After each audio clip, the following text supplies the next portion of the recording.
And I'm not saying to you, you have to be as strong as one of the apostles. I'm not saying to you, you have to have the experience, the life experience of an apostle. But I do have to say to us that faith is forged through fire. That's kind of what faith is. It builds as it goes from head to heart, as it goes from something that you're told to something that you experience, to something that becomes your story. And so you need to have your heart anchored. Luke 6:45 says, good comes from the heart that is good. A good heart produces good fruit. It's a call to spiritual focus. My goodness, this week was a great reminder to me to get that spiritual focus, because all of these pressures were happening and I was trying to fix them and I wasn't leaning into my faith, and it was like the Holy Spirit was saying, remember, get some spiritual focus, because a good heart produces good fruit. Get your heart anchored. Get your mind set. Colossians 3:2 says, if you acknowledge the things above, you will have your mind set on Him. It's a call to personal holiness. The personal holiness that is being asked of these apostles in these incredibly strenuous and stretching times,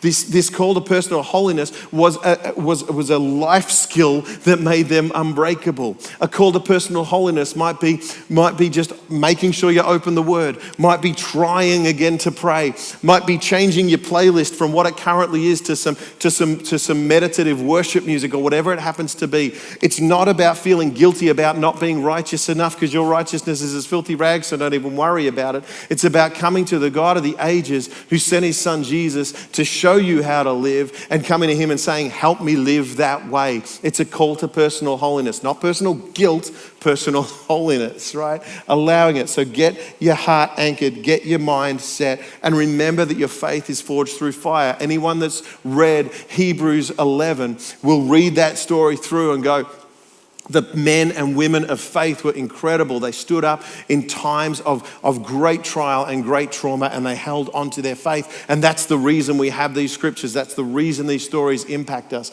But essentially, it's a call to see all things new. In Revelations 21:5, it says, behold, I am making all things new. All things are becoming new. In other words, all the broken things, all the messed up things that you are aware of, they will be made new. You are being made new. You are in the process of salvation. So if you want to get unbreakable, if you want to let the things of God work through you, the things that Gamaliel said couldn't be stopped, it's really as simple and as difficult as this.